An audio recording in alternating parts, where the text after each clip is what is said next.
Hi, everyone. It's Bill and Wendy with Carolina Capital Management. Toodles. Welcome to another show. What are we calling this thing anyway? Market update. Right? That sounds like a good name because Yeah. That's really what it is, right? All right. Excellent.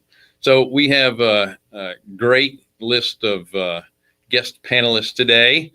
Let me start at the top of the horn there. We have Mike Schlotnick with Tempo Funding, Randy Lawrence of Prosperity Capital Partners. We have Fuquan Bio of NNG Capital. I got it right this time, Fuquan. Sean Casterline of, is it Aegis or Aegis Wealth Management? Sean? He disappeared on us. That's the way we do it. We get him, we turn him upside down, we shake him a little bit, and then noise will come out. All right, I'll make sure it's corrected when I go to you as soon as you figure out how to unmute you. Aegis Wealth, Aegis Wealth Management, right? Yes. Okay.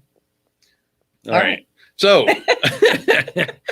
I'm going to get this train wreck started by because we have two new guests this time, Randy and Sean. Give a couple of minutes to talk about what they do and what their business focus is. Randy, you want to get us started? Yeah, for sure, man. Thank you so much for having me on and being a part of it. Great to be here. Our company, Prosperity Capital Partners, we're based out of the Tampa, Florida area.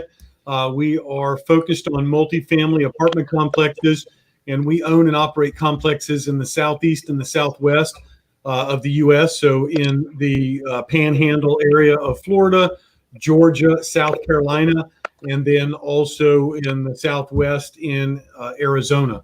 So our focus, we've been in the real estate space since 2003 and have folks that have been, invested with us in those areas over the last 17 years. And we focus really on the C plus, B minus, true kind of workforce type housing apartment complexes. Your typical workers are between $35,000 to $55,000 a year. Income earners and just true, blue collar, low end, white collar workforce housing, providing clean quality, affordable housing for them. And then also for our investors, providing a secure, tax efficient investment opportunity for them as well. So that's really our focus. And we continue to refine and improve operations, especially, given the focus that we're dealing with now. Really super dialed in on operations, and I'm sure we'll dive into some of that here as we progress with some of the topics and questions. Absolutely. Excellent. Thank you, sir. Sean, can say hello.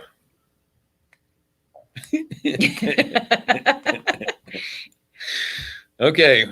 Sean's still having technical difficulties. But Sean is in the senior living space. Some of it is active, some of it is assisted, and as soon as we get him back up here and operating, we'll get a little bit more in depth on what he does. I'm sorry, Sean. You're killing me with that finger up there on the screen. we can see his little screen, and it's just funny to watch. But anyway, he does look good. I really am glad that Randy, that you were talking about the housing that you're doing, the affordable market, the market that you're in, because you're really kind of in the middle of, I would say ground zero as the people that are losing their jobs. How are things going for you? What are you doing to battle this? For sure. Yeah. Folks? Well, so on all the complexes that we had purchased, we had pre-focused on underwriting in an economic slowdown and a recession. So increasing bad debt, increasing a higher occupancy or economic vacancy factor. But again, you couldn't, of course, plan for this type of pandemic. So once we saw, boom, the world's fixing to stop in a month, right there, right about March 15th. That's where, again, I was talking to you beforehand. We were out in Tahoe for a month. I flew home like probably the 19th, had already been spending some, 8 and 10 hour days on the phone out there with our team. And so we, in that 3 weeks leading up to it, really kind of dialed in operations, coached our senior leaders, on-site managers, developed a real aggressive outreach to our residents, providing them with, up to the date information on, state unemployment. Like for example, Georgia was at 2 weeks, and then, it bumped to 5, then 6. All the local resources plus what the state and then federal benefits were going to be. Having all of our team kind of focused on that, and then also communicating with our residents, unlike maybe some owners where, hey, they were a little bit scared to communicate about the COVID and rent collection, that we communicated saying, hey, look, here's what's going on. Here's the changes we've made because of this, but also rent is still necessity to be paid. Right. We still have to operate this complex. And so, if you don't honor the terms of your lease, there will be late fees, attorney's fees. And when the court is open, because it will be delayed, the regular process will unfold. And so it was crafted in a good manner, but in a manner like, hey, we're here to work with you. And so we put in place payment plans for residents, working with them. And then a lot of coaching, intense coaching, really on our managers, moving from just a property manager to like a manager and a life coach, right? Because they got to work with the people. And so what we've seen thus far, the first 2 Fridays, I'm looking at the calendar, are important in this C plus B minus apartments. And right now, National Multi-Housing Council collections nationwide by the 5th of the month was at 70%. We're tracking above that, and we're at about 90+% compared to month over month from February and March. Wow, that's great. Yeah, we're doing well. It's been a lot of work, and also the need to create and connect with tenants to, one, provide them those resources, and then make a real plan. Like somebody that their hours were cut in half, they're going to get a stimulus check at the end of the month for say $1,700 because it's a single parent with a kid. Right. They're not going to give us 1,000 of that, but they're willing to give us 400. You know what I mean? Sure.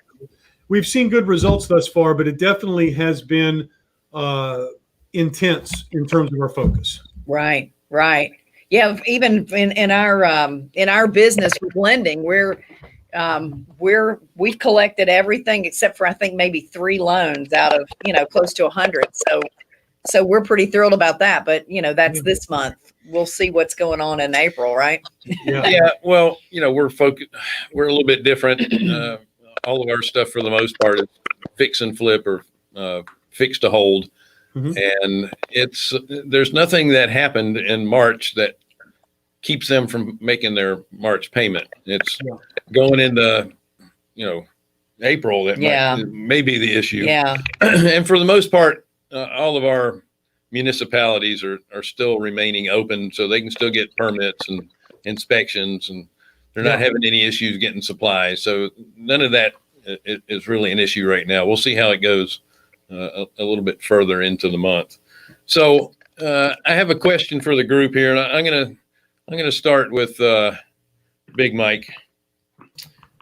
The elephant in the room right now is valuations. We have no idea.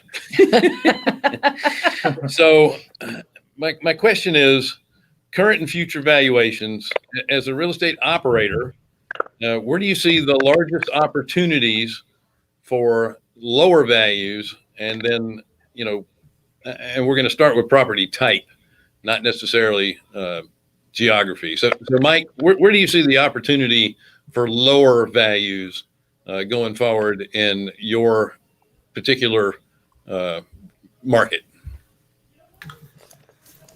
So, a fund manager, we have a very diversified portfolio of assets. So, we do have a saving grace that we have nothing in hospitality. It's one sector we don't have anything in. Right. Everything I hear, hospitality is trading at a massive discounts, and so the sellers who need to sell are giving away the farm today if they need. And by the way, a lot of transactions are happening today in the debt secured by these hotels and such. So you could buy a note now at a good discount to the unpaid principal balance already in that sector. So that sector is hit the hardest, and the biggest opportunity is beginning to happen.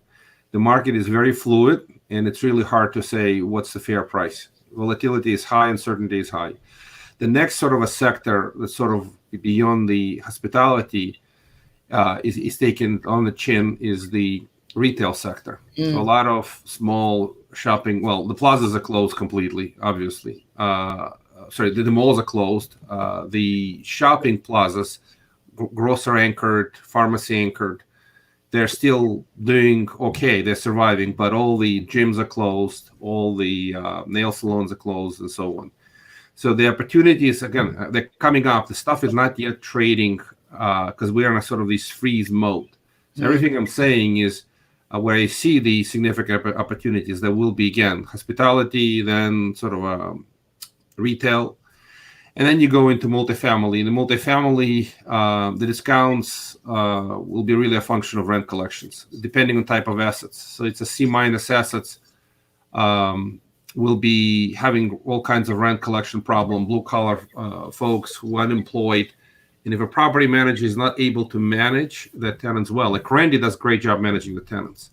If you have that relationship with tenants, when they get their checks from the government, unemployment checks, the $1,200 per adult, $500 per child, they'll make the payments, at least partial payments. That's a good situation. There's going to be tenant complex, rental complexes that you're going to have pretty bad collection problems because of the composition of the tenants. And if the tenants catch on some kind of a concept like a rent strike in some of the socialist republics of Illinois or California or New York, you can't evict. And if they choose not to pay, these assets going to get stressed, and there will be opportunities in them. Again, it's not happening today yet. There's not enough data. Only we'll be getting to see data for April, and then May 1st there will be more data, probably worse data than the April data. Then you gravitate into other asset classes like self-storage. They seem to be doing fairly well. The demand has spiked for self-storage as the economy went into instant recession. So I think self-storage assets are probably going to be less affected, maybe even positively affected. Then residential assets. I mean, we are in CG. We've been on CG calls. We've got a number of other discussions, and the most affordable subsector of the market is doing very well. So affordable range, entry level, turnkey range seems to be doing well. If people downsize, they'll downsize into more affordable range. The above average assets, the high end stuff is softening everywhere. Every conversation I have, that stuff is softening, and discounts already necessary to move that type of a product. So the answer to the question is, if you're a buyer of these assets, you certainly want to participate today. What I like to do is to participate through debt. Somehow you can acquire senior debt on any of these assets at a steep discount in hospitality. And if it's not hospitality, it's just, anything. If you can acquire distressed debt and you feel safe about some degree of valuation, you could discount at 20%, 30%. But if you're acquiring the debt at 40% investment to value, you feel pretty safe, even if the value drops by 20, 30%. Right. Nice. All right. Before I try Sean again to see if he's up and running, I want to make sure that the listening audience understands that you can ask questions. Just go into the chat. We'll try to answer them as long as we have time to do so. Don't forget to subscribe and share. Leave a question in the chat box for sure. Sean, are you working? Hey, man, I'm good. Yeah, I apologize for the technical. I need encouragement. So, Y'all help me out. all right. So before you get started with the similar question that we just asked Mike, give me a little lowdown on your business and what you focus on. Yeah, so Tuscan Gardens, we're developing senior living communities primarily around the state of Florida, and we're now branching up into the Southeast. So specifically, we're developing and acquiring independent living, assisted living, and memory care communities. Again, these are all high-end private pay communities. Again, primarily in the state of Florida, but we are starting to branch out in the Southeast. So quick overview. Excellent. So that brings me to another question. It's mostly high-end stuff. Right. Your current clients, if they've been invested in the stock market, they don't have nearly as much money as they started off with a few months ago. Right. And it's too soon to find out now. But if you're at that age, you shouldn't have been invested in equities anyway. You should have been invested more in guaranteed returns. Having said that, Income. Right. So, are you seeing anything so far that might be an issue to get? I mean, let's face it, you're not going to have a lack of customers. We're all getting older. Right. Yeah, it's a good point. Yeah, it's a good point. And, we're actually at the community levels, we're doing fine. I mean, we've been on lockdown for about 6 weeks now. We were actually ahead of the curve on the federal side and on the state side. So we're, obviously in a demographic that, COVID-19 is fatal to our residents. So we've taken every precaution, but we are, as you mentioned earlier, I mean, all joking aside, senior living is needs driven. And we had 6 folks move into our Venice community last month. So, again, when you need it, you need it. And that's one of the reasons, senior living does tend to be more defensive. It acts more defensively. At least it did in 2008. And we're seeing it now. But, again, we're still pushing forward. So do you see any opportunities for buying existing notes, perhaps, like Mike was saying, at a discount in your senior living space? It's funny. We have LOIs out on 2 communities in the state of Florida, and we've actually experienced the exact opposite because those PPP checks are saving these communities. Unfortunately for us, these communities were built by multifamily developers who did not understand how to, operate a senior living community. They were basically running out of cash, and the debt holders were getting ready to take the communities, themselves. And now, again, they're starting to get these inflows of dollars. We think it's something that's going to, stall the acquisition opportunity. But right. In the real short term, it's actually hurt us. For those who don't know what an LOI is, that's a letter of intent. So they were making offers to purchase properties, and now they're getting extra money, so they may not want to sell. Yeah, not quite yet. Fuquan, it's probably inevitable. Get to the valuation side. What are you seeing in your market? Well, we're seeing a lot of mom and pop owners, as I stated on the last session that we had. So a lot of great opportunities in the C+ residential area. They're in dire need of liquidity, especially in the communities where I'm investing. They're really getting hit hard. A lot of them were taking it, I would say, as a joke in the beginning 8 stages of March. People were not, practicing the social distance over the last 2 weeks. And now you go through those areas, you see everyone with a mask. In fact, in New Jersey, we're second highest cases nationwide, in the state, in the country. So, it's getting real serious. The opportunities will be the mom and pops looking for liquidity in the C+ class areas, 1 through 4 families. We actually, as I was stating in the last session, put together a marketing campaign to kind of do subject tos and give them the needed liquidity so they can do what they need to do, and we can keep investing in those areas. On the note side also, we know that since unemployment rate, which is the number 1 indicator for us in the note space, is high, that's going to trigger a lot of people not paying the second mortgages, which is one of our specialties. So we anticipate, late 3rd quarter, 4th quarter, a spike in, assets to sell at lower prices, going to shift back to a buyer's market. I'm also now looking into some of the private lenders and hard money lenders. I think there would be a tremendous amount of opportunity there for contractors who are defaulting on payments or not able to finish those products. So we're looking into trying to tap into those resources to see if they're willing to sell some of that paper as well, or we can continue, those projects that are local to us in the area.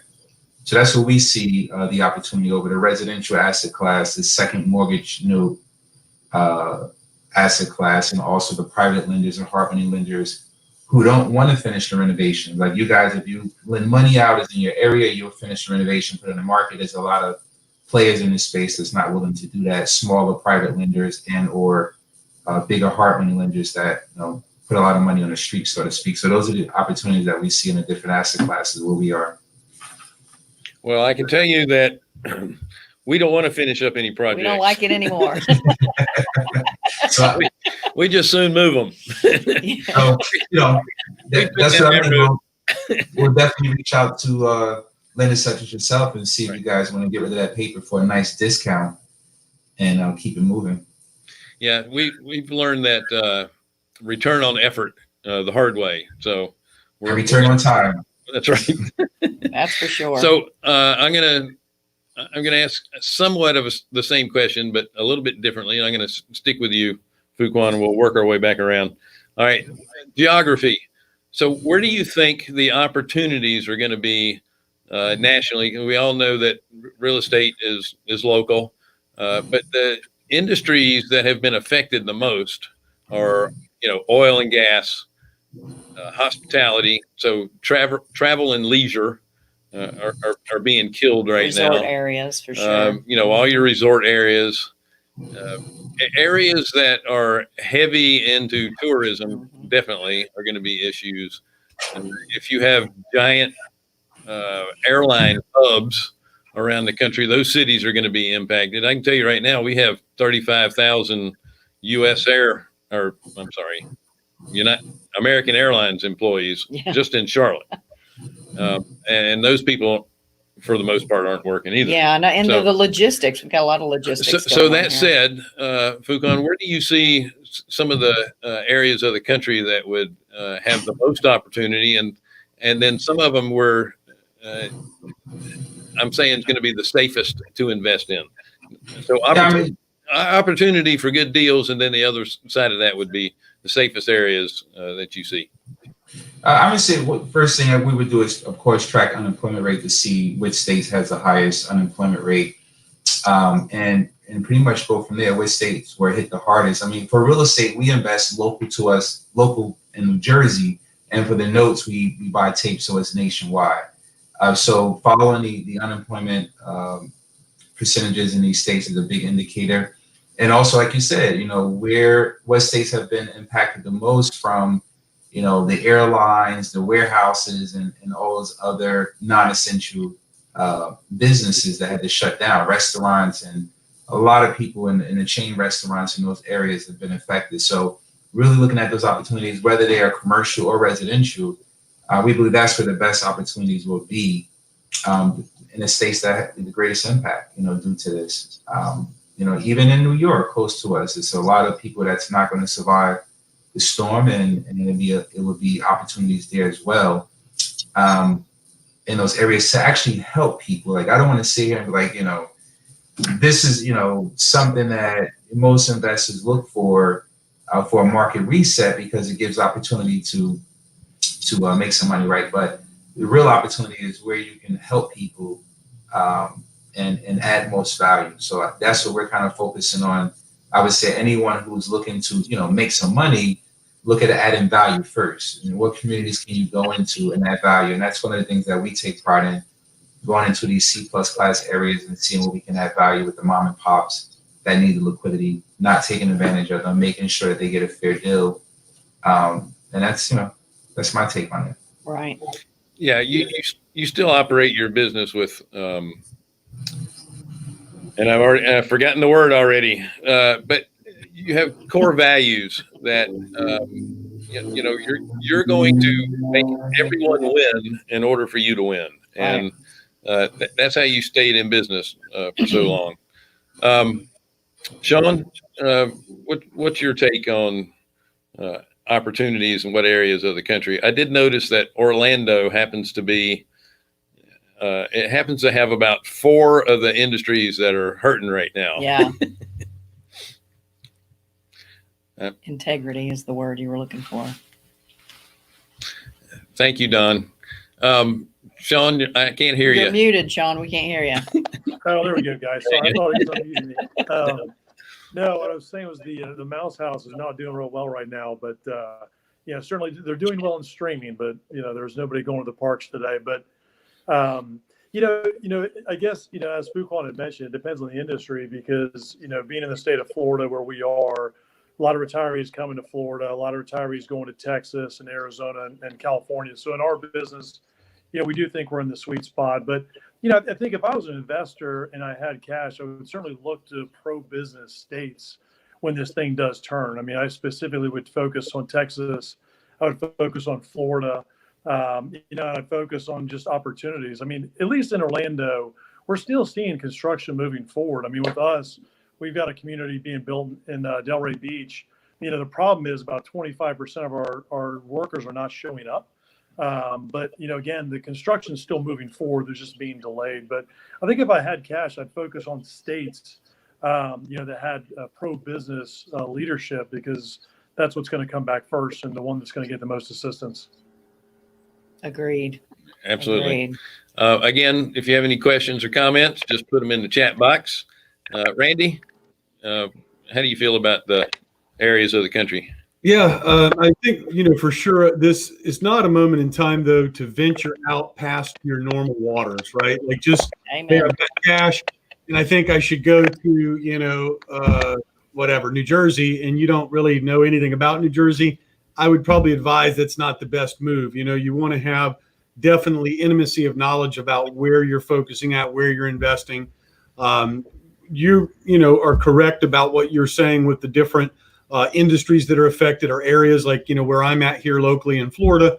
We have a single family residential operation. This area is definitely impacted by tourism as well, no doubt. And so, that affects the residential housing market because of the number of people that are dependent in that lower tier first time home buyer category. So that, even though I saw an email today, we sold 2 houses under contract today. So, people are still buying, but you got to look at the right areas. But even more specifically, I think, the knowledge that you have and the expertise that you have, for us, for example, with multifamily, Mike, what he said earlier is absolutely true. This is going to be the decade of operations, right? And so a lot of people don't have operational excellence, and that's going to be more important than just what's going on, with that employment base. So again, there's areas around Atlanta, big, huge hub, huge economic area, no doubt, with the airport. Those areas are being affected because it's all on shutdown, but also, operator where, you've got people that have not done a good job. They're going to be in a position where they're suffering more and need to sell, and, the price discount. There's other people that maybe have owned property for 5-6 years. So there's a profit there. They've gone through this kind of hell, so to speak, of all this work. And they're like, man, I just want to sell and take some of my chips off the table. So it's going to be about, in this category, this space here, knowing what the opportunities really look like that are good, because just because, there's economic impact in an area doesn't mean that deal is still going to be a good deal, and that's where I think that it's critical to have the expertise. It's critical to be in a lane within, just because even on the other side of this, especially in multifamily, I've seen guys buy a deal because they think it's a deal, and then they are really not operational assassins, and it flounders, or they think that, oh, hey, we'll have a third party manage it, and the third party does a crap job, and they don't know how to oversee them, and it's really not that great of a result. So I think I go back to my first element. You've got to really be focused to stay within a concentric of a lane that you have expertise in, and that you have knowledge of the area, or partnering together with somebody specific that has great knowledge of that area. Right. That's a good lesson for all investors. Is if you are weak in any particular areas, make sure that you team up with people that have strength in those areas, that again have integrity And follow up on them. and that like and trust. Yeah, For sure. Mike, same question to you about geographic area. Any in particular you like? So I would say, where as a fund manager, we invest with people. I go back to the thought where the experts are. So we invest with Randy Lawrence, and Randy just said you have to be the operating ninja. The area itself matters less. It more matters who you invest with. right. So we spend time selecting the best of the best operators, and we feel great about investing with Randy, for example. Yes. As far as areas, we invest here in New York City, and I have a great operator in distressed commercial debt. And we love the asset class. We'll love the entry point with strong downside protection, buying first lien defaulted commercial paper at the low investment to value ratio. But New York is obviously getting hit quite a bit, and it's unclear how it's going to come out. I really think that it depends on the asset class and the operator. So the operator matters a lot, and then the asset class will matter quite a bit. So office space, retail is going to get beaten up pretty bad. Multifamily in general should be okay with good operators. Again, we operate in Midwest with steady markets. So at this point, if you think about it, the steady markets look pretty attractive because their impact on any asset classes is likely to be less than the cyclical markets. So if you go look at the Phoenixes, Las Vegases, Southern Florida, Southern California, those markets do exhibit the yo-yo behavior.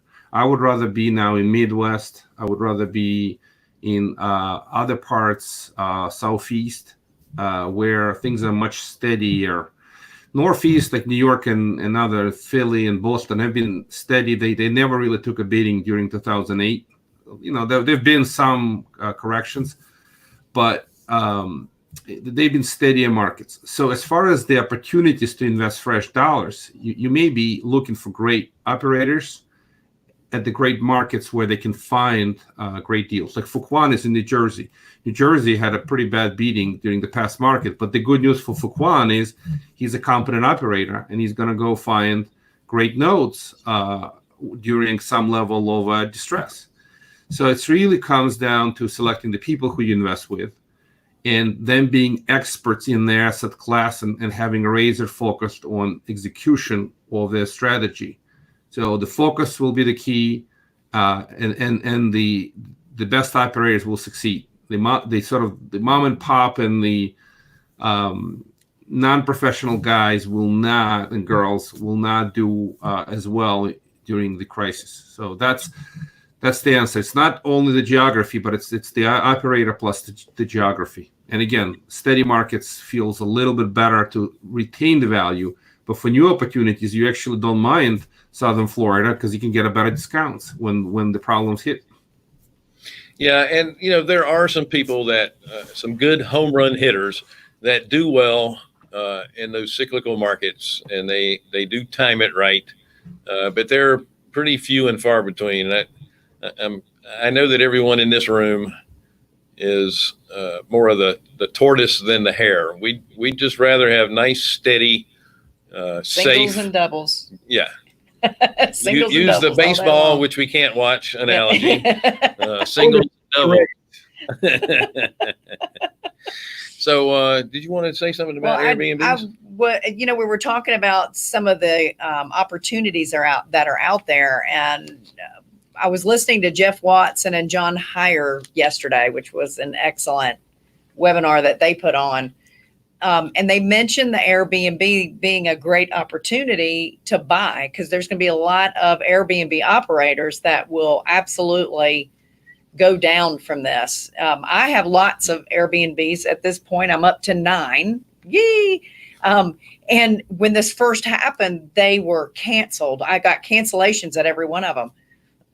And of course, I was a little concerned about that. But now, this whole month of March, I've been booked in every one of them. And I'm already booked for April for long-term stays, traveling nurses, people that are coming in to work at the power plant, even contractors that are coming in to finish up jobs, which has really helped me out a lot.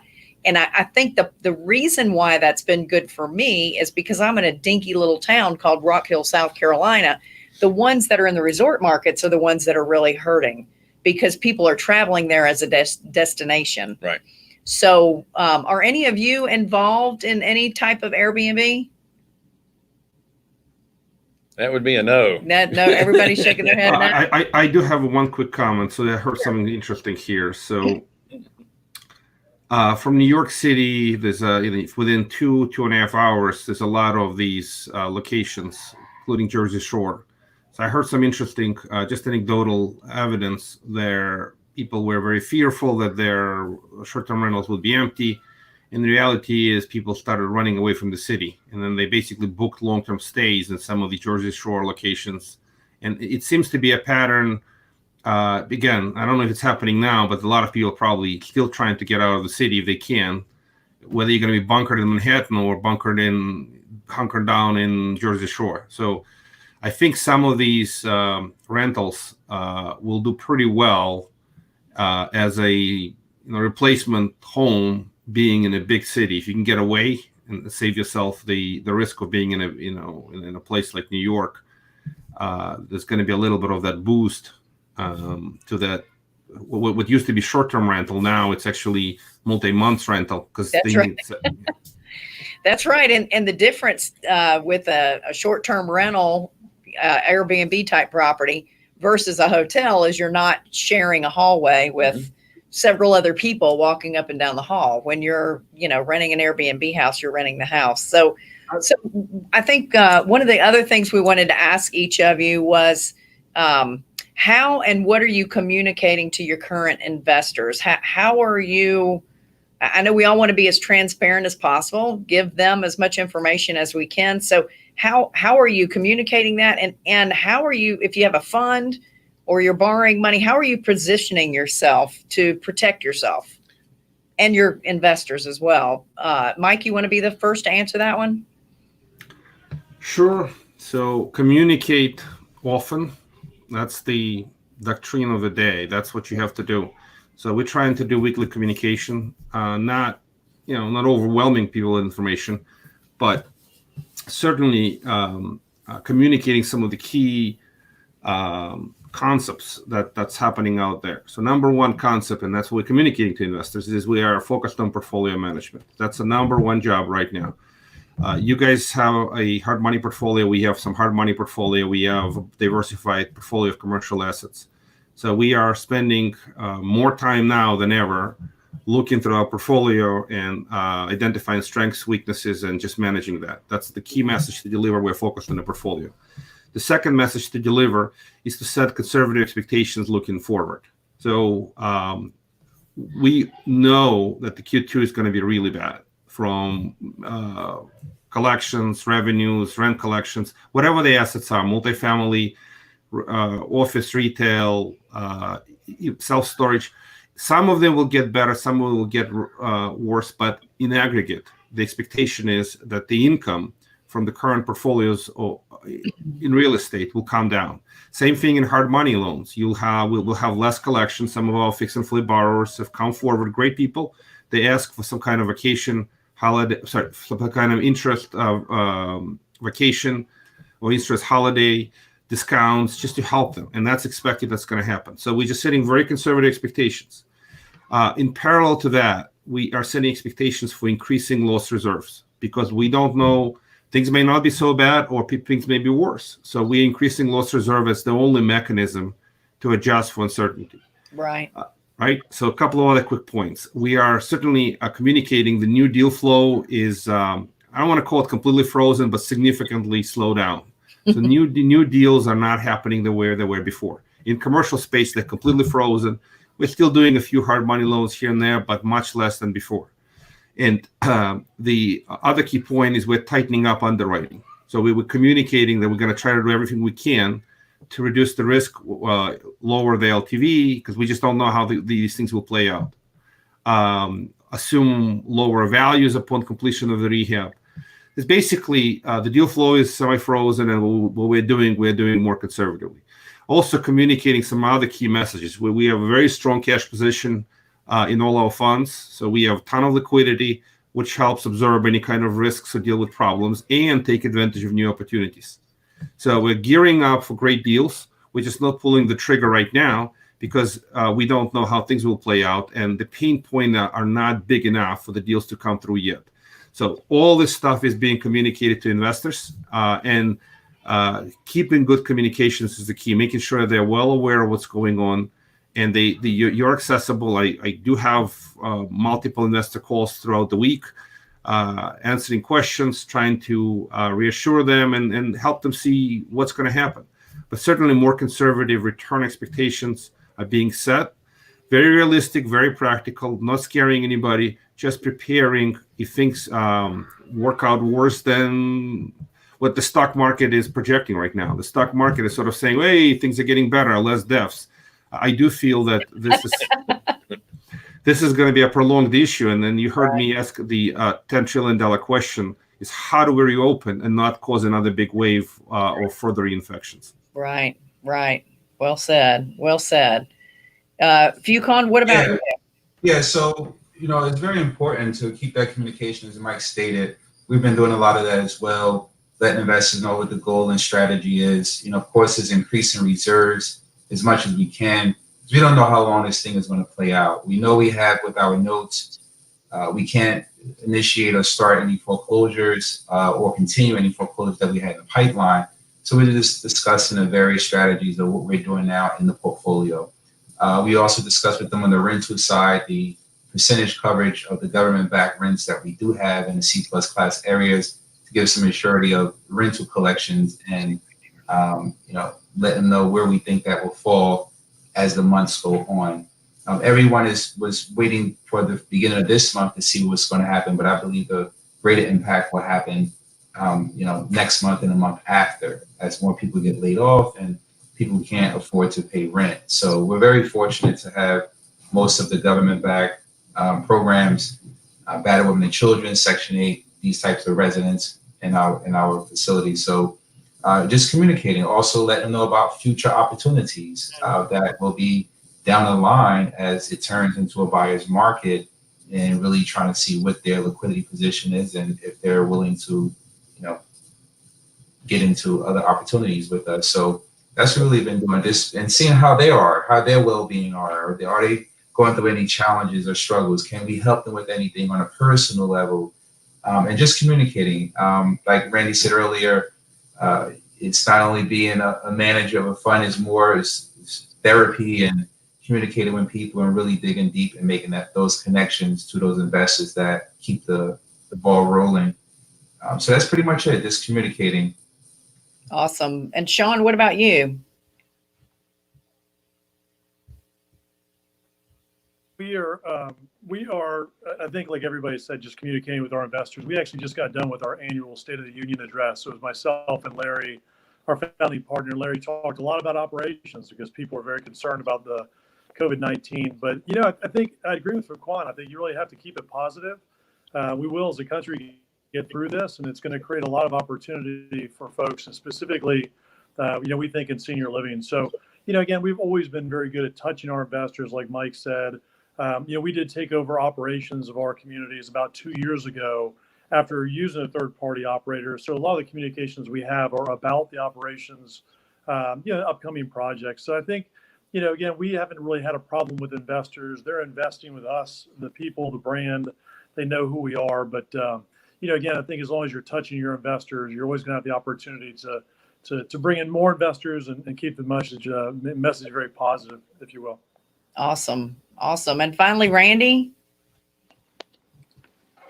Yes, we're communicating two forms. We do a video update to our investors that we're sending out once a week, and then also a weekly update, just really communicating both all the things that we've done in preparation, but then also yesterday we sent out an update just of where we are on the percentages and collections compared to the previous month. So just really keeping people informed.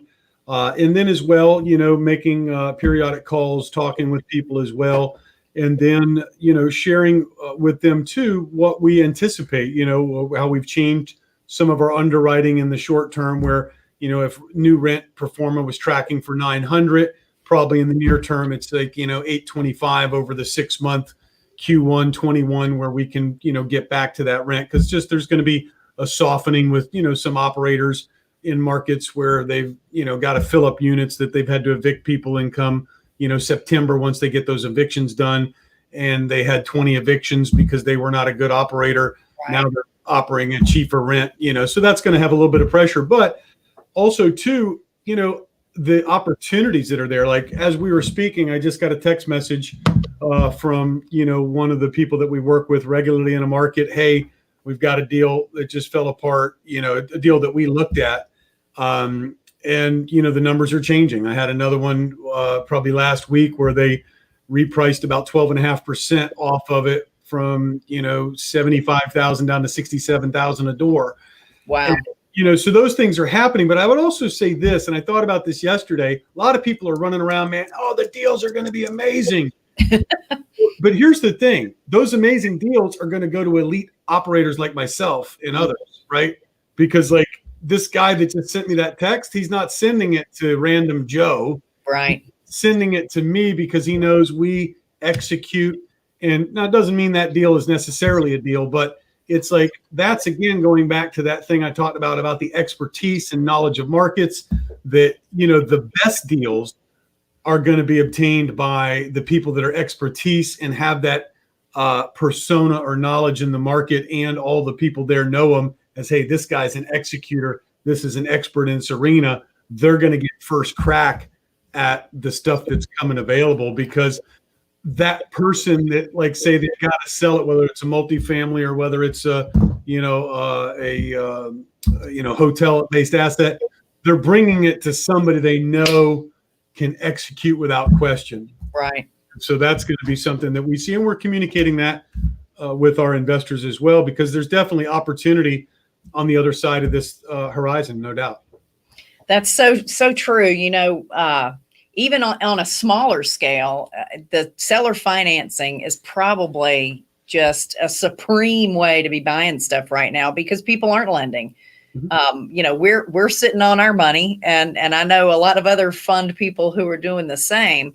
But I'm negotiating now with a partner of mine, with a seller who has over 60 properties that he's trying to sell, and we're able to get a pretty incredible interest rate with a pretty low down payment, just because when people are ready to sell, now things are falling apart. And I can't tell you how many wholesalers that we know that have reached out to us to say, hey, do you know anybody that's looking to buy this? This deal is falling apart, just like you're talking about with the apartments. That's and even in apartments, you can assume those loans as well. There's all kinds of different ways that you can create deals to work with figuring out what your new financing would be, even if it's just for a temporary time. There's a lot of deals available now because they really weren't great deals to start with. Yeah, but they just got cheaper. And they don't meet the stress test that we put on them now. Right.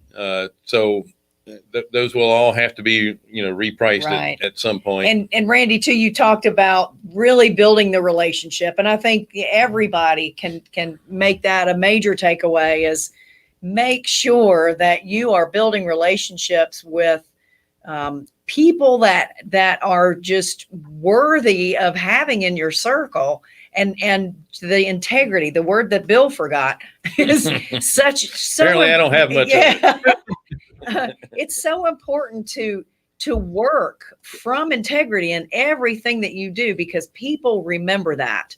And that's why you got that text while we're sitting right here during this time. It's because people know you, they like you, they trust you, they know you're going to do what you say you're going to do. Yeah. Even to that end, that came from a guy, we were working on 2 deals prior to this happening, so we were close, going back and forth with PSAs. And as this was unfolding, we, of course, seeing what's taking place, we're like coming back in the live time of that conversation and really saying, okay, look, hey, we have to adjust and bring this in. We have to bring this income guarantee. We have to bring this in.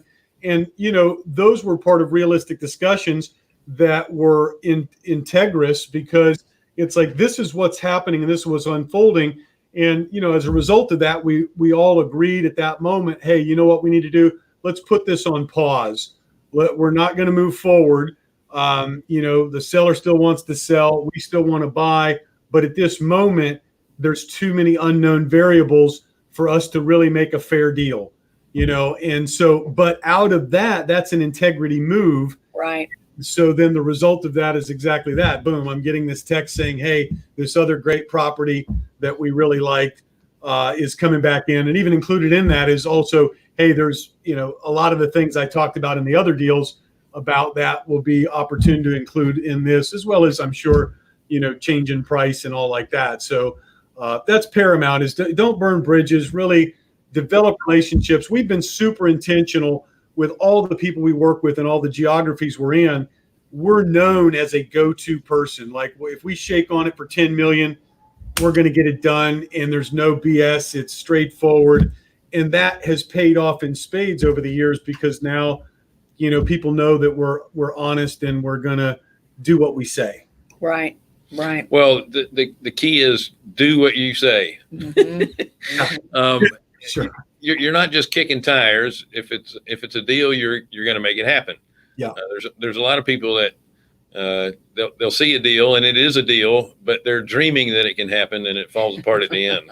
Yeah, for sure. Yeah, the other thing I'd seen a lot of too is where somebody intentionally said, okay, yeah, we'll pay 10 million, but really they wanted to be at 9, and so they want to retrade it for $1 million, which that just blows their integrity, because you really couldn't pay 10, you could only pay 9, and that's a short-term mentality, and I think that, Fuquan mentioned about this. It's like, I've learned over the long period of time, deals have to be fair. We can have a good deal, and fair doesn't mean that you're overpaying, but it's like, it has to be beneficial for all parties. The investors that invest with us are benefiting. The people that we work with, they're benefiting. The tenants in our places, they're benefiting. It's got to be win-win in order for it to be long-term successful. And that's what we always look for is win-win relationships, just like even with working with you guys and, everybody that we work with, Mike as well. It's win-win. Right. Excellent. I agree. All right, guys, it is approaching the top of the hour. We certainly appreciate you guys being on the show.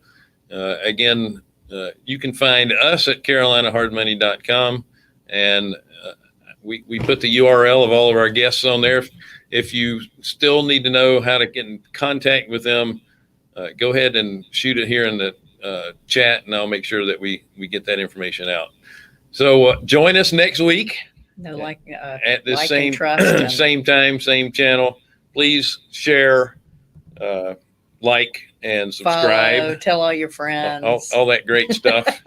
And listen, we're all going to get through this, and let's make sure we pray for those that are really hurt by this. And God's already won the battle, so keep that in mind. that's right. And make sure that you think about all the hospital and frontline workers That's as right. well. All right. All right, guys. Thank Stay you safe. So much. Take care. Thank you.